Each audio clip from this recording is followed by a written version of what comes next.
ਹਾਂਜੀ ਜੀ, ਹੈਲਦੀ ਰਹੋ ਤੇ ਵੈਲਦੀ ਰਹੋ। ਸਿਹਤ ਤੋਂ ਵੱਡੀ ਨੇਮਤ ਕੋਈ ਨਹੀਂ ਤੇ ਦੌਲਤ ਵੀ ਕੋਈ ਨਹੀਂ। ਤੇ ਇਹ ਜੀ ਹੈਗੇ ਚੀਆ ਸੀਡਸ ਤੇ ਇਹਦੇ ਬਹੁਤ ਜ਼ਿਆਦਾ ਫਾਇਦੇ ਹੈ। ਮੈਨੂੰ ਗੂਗਲ ਆਂਟੀ ਨੇ ਦੱਸਿਆ ਤੇ ਬਾਕੀ ਲੋਕਾਂ ਨੇ ਵੀ ਦੱਸਿਆ ਤੇ ਮੈਂ ਕਿਹਾ ਚਲੋ ਟਰਾਈ ਕਰਦੇ ਹਾਂ। ਇਹ ਸੁਬਹ ਨਹਾਰ ਨੂੰ ਅਸੀਂ ਇੱਕ ਚਮਚ ਭਗੋਤਾ ਸੀ ਤੇ ਇਹ ਦੇਖੋ ਫੁੱਲ ਕੇ ਤੇ ਕਿੱਡਾ ਮੋਟਾ ਮੋਟਾ ਦਾਣਾ ਹੋ ਗਿਆ। ਤੇ ਹੁਣ ਅਸੀਂ ਇਹਨੂੰ ਨਾ ਜਦੋਂ ਫਜਰ ਪੜਨ ਉੱਠੀਦਾ ਹੈ ਤੇ ਫਿਰ ਇਹਨਾਂ ਨੂੰ ਪੀ ਲੈਂਦੇ ਹਾਂ ਤੇ ਇਹਦੇ ਨਾਲ weight ਵੀ ਰਿਡਿਊਸ ਹੁੰਦਾ ਹੈ ਤੇ ਸਿਹਤ ਵਾਸਤੇ ਬਹੁਤ ਅੱਛੇ ਆ।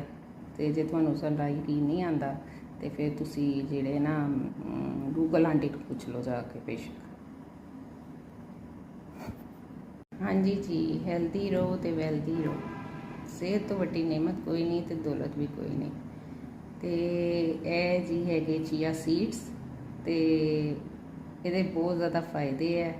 ਮੈਨੂੰ ਗੂਗਲ ਆਂਟੀ ਨੇ ਦੱਸਿਆ ਤੇ ਬਾਕੀ ਲੋਕਾਂ ਨੇ ਵੀ ਦੱਸਿਆ ਤੇ ਮੈਂ ਕਿਹਾ ਚਲੋ ਟਰਾਈ ਕਰਦੇ ਹਾਂ। ਇਹ ਸੁਬਹ ਨਹਾਰ ਨੂੰ ਅਸੀਂ ਇੱਕ ਚਮਚ ਭਗੋਤਾ ਸੀ ਤੇ ਇਹ ਦੇਖੋ ਫੁੱਲ ਕੇ ਤੇ ਕਿੱਡਾ ਮੋਟਾ ਮੋਟਾ ਦਾਣਾ ਹੋ ਗਿਆ।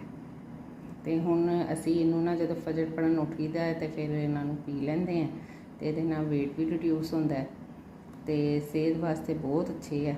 ਤੇ ਜੇ ਤੁਹਾਨੂੰ ਸਾਡਾ ਯਕੀਨ ਨਹੀਂ ਆਉਂਦਾ ਤੇ ਫਿਰ ਤੁਸੀਂ ਜਿਹੜੇ ਨਾ ਗੂਗਲ ਆਂਟੀ ਤੋਂ ਪੁੱਛ ਲਓ ਜਾ ਕੇ ਬੇਸ਼ੱਕ।